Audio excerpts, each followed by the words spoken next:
Bismillahirrahmanirrahim. Assalamualaikum warahmatullahi wabarakatuh. Perkenalkan, nama saya Surya Cahya Disyam, NIM 121-16002. Di sini akan membahas tentang penggunaan metode Fasi Semins untuk pengelompokan kabupaten kota di Provinsi Sulawesi Selatan berdasarkan jumlah tenaga kesehatan. Adapun pembimbing utama saya adalah Dr. Georgina Maria Tinungke, MSc. Kemudian pembimbing pertama Anissa SSC, MSc. Kemudian penguji Dr. Andana Serasi-Rajang, MSc. Kemudian penguji kedua yaitu Siti Sariman, SSC, MSc. Ya, pada pembahasan kali ini saya akan membahas 3 pokok pembahasan, yaitu pendahuluan, tinjauan pustaka, dan metodologi penelitian.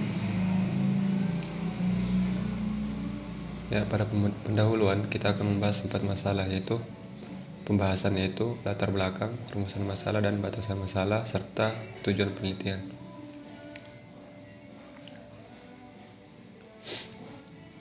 Di sini pada latar belakang yaitu apa sih itu clustering.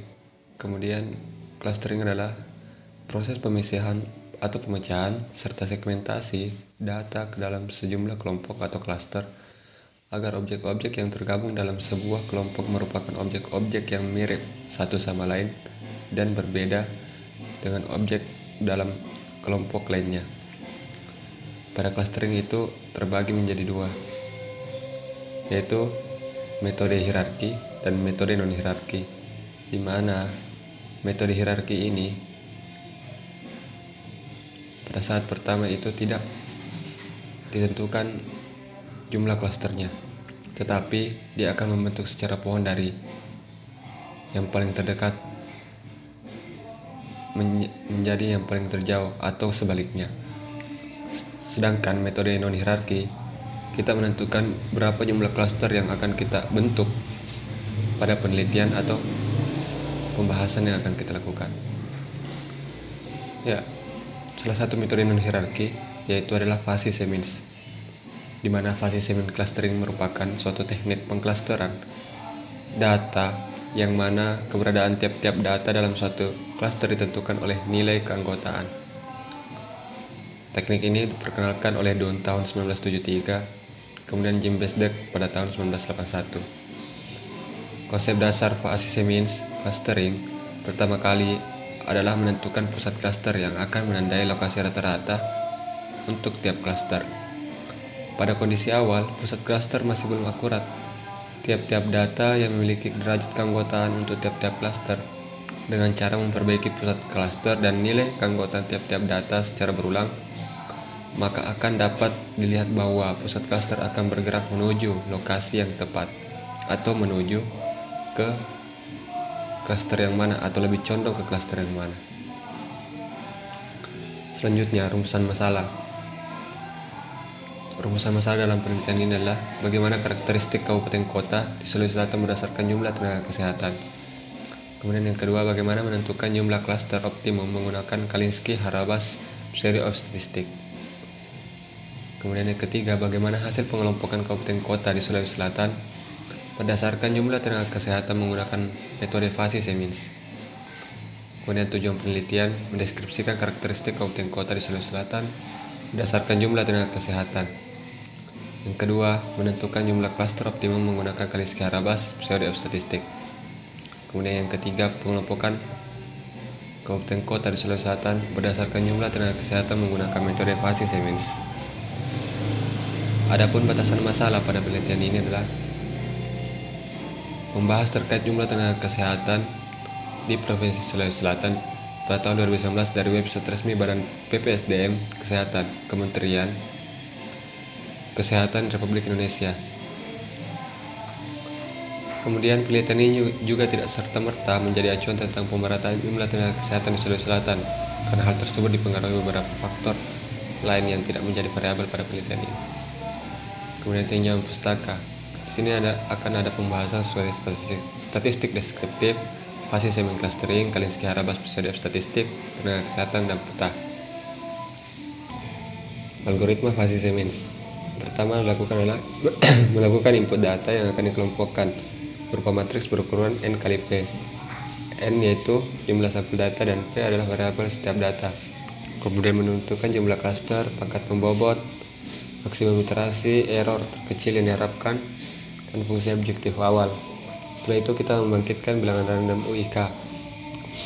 Kemudian menghitung pusat klaster ke K pada variabel ke J, menghitung nilai fungsi objektif pada iterasi ke T, kemudian menghitung perubahan matriks keanggotaan. Setelah itu, yang terakhir yaitu memeriksa kondisi berhenti. Jika PT kurang 1 lebih kecil daripada error atau T lebih besar daripada max iter atau maksimum iterasi, maka iterasi berhenti. Jika tidak, maka T sama dengan T tambah 1. Kemudian kembali ke langkah keempat. Kemudian metode penelitian.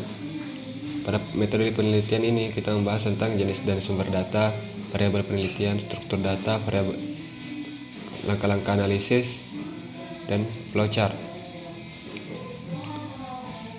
Nah, jenis dan sumber data. Data yang digunakan dalam penelitian ini adalah data sekunder. Data tersebut merupakan data jumlah tenaga kesehatan menurut kabupaten kota di Provinsi Sulawesi Selatan tahun 2019 dari website resmi Badan PPSDM Kesehatan Kementerian Kesehatan Republik Indonesia. Nah, kemudian variabel penelitian, di mana X1 itu adalah tenaga medis, di mana tenaga medis merupakan lulusan pendidikan kedokteran yang ahli dalam hal penyakit dan pengobatan. Kemudian keperawatan. Perawat merupakan tenaga kesehatan profesional yang bertugas memberikan perawatan pada klien atau pasien baik berupa aspek biologis, psikologis, sosial, dan spiritual dengan menggunakan proses keperawatan. Kemudian kebidanan. Bidan merupakan wanita yang punya kepandaian menolong dan merawat orang melahirkan namanya. Kemudian kefarmasian adalah pembuatan termasuk pengendalian mutu, sediaan farmasi, pengamanan, pengadaan, penyimpanan, dan pendistribusi atau penyaluran obat serta pengembangan obat, bahan obat, dan obat tradisional. Kemudian kesehatan masyarakat. Kesehatan masyarakat merupakan tenaga kesehatan yang berperan penting dalam meningkatkan derajat kesehatan masyarakat dengan menggerakkan pembangunan berwawasan kesehatan. Kemudian yang keenam, kesehatan lingkungan atau sanitarian adalah pegawai negeri sipil yang diberi tugas, tanggung jawab, wewenang, dan hak secara penuh oleh pejabat yang berwenang untuk melakukan kegiatan pengamatan, pengawasan, dan pemberdayaan masyarakat dalam rangka perbaikan pengawasan dan perbaikan kualitas kesehatan lingkungan untuk dapat memelihara, melindungi, dan meningkatkan cara-cara hidup bersih dan sehat. Kemudian ahli gizi adalah tenaga spesialis yang bertugas memberikan saran dan informasi kepada pasien tentang penata laksanaan gizi dan masalah kesehatan. Kemudian yang ke-8, keterapian fisik adalah tenaga kesehatan yang menangani masalah kesehatan dan rehabilitasi seputar fisik manusia yang meliputi fisioterapis, okupasi terapis, dan lain-lainnya. Kemudian keteknisan medis terdiri atas perekam medis dan informasi kesehatan, teknik kardiovaskuler,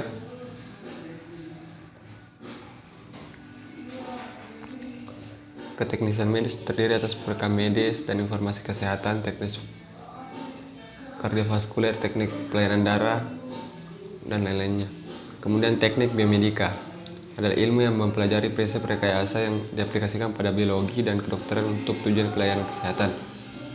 Kemudian variabel terakhir yaitu tenaga penuhnya kesehatan adalah tenaga selain tenaga kesehatan yang bekerja di sektor bidang kesehatan yang meliputi pejabat struktural, tenaga pendidik, dan tenaga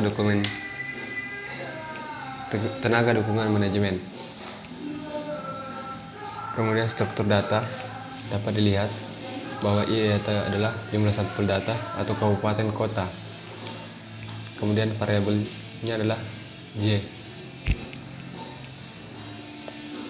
Nah, langkah-langkah analisis. Pertama, kita melakukan pendeskripsian karakteristik kabupaten kota di Provinsi Sulawesi Selatan dari setiap variabel yang digunakan dengan menginputkan data terlebih dahulu. Kemudian setelah itu kita mendeteksi nilai outlier secara multivariat. Setelah itu kita menentukan jumlah kelompok optimum dengan menggunakan Kalinski-Harabas pseudo F statistik.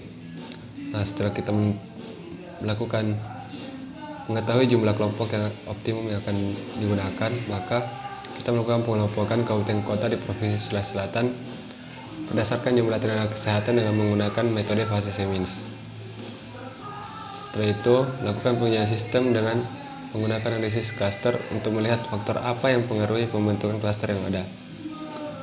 Kemudian memetakan kabupaten kota di Provinsi Sulawesi Selatan berdasarkan jumlah tenaga kesehatan dari hasil pengelompokan yang diperoleh. Dan apabila terdapat kabupaten yang membentuk kelompok sendiri dikarenakan karakteristik yang jauh berbeda sehingga pengelompokan tidak optimum, maka kabupaten kota tersebut dikeluarkan dari data kemudian kembali pada nomor 3. Yang terakhir adalah menganalisis karakteristik tiap kelompok yang terbentuk. Nah, dapat dilihat pada flowchart yang akan digunakan pada penelitian ini adalah kita memulai, kemudian melakukan dataset, kemudian mendeskripsikan karakteristik setiap variabel, mendeteksi nilai outlier secara multivariat, tentukan jumlah klaster optimum, bukan pengelompokan dengan fase Semins, penyajian hasil pengelompokan dengan pemetaan, kemudian apakah terdapat kabupaten kota yang membentuk kelompok sendiri. Nah, jika ya, maka data outlier dikeluarkan dan kembali ke menentukan jumlah klaster optimum. Nah, jika sudah tidak menemukan kabupaten kota yang membentuk kelompok sendiri, maka kita melakukan analisis karakteristik kelompok yang terbentuk. Kemudian selesai. Sekian, terima kasih dari saya. Assalamualaikum warahmatullahi wabarakatuh.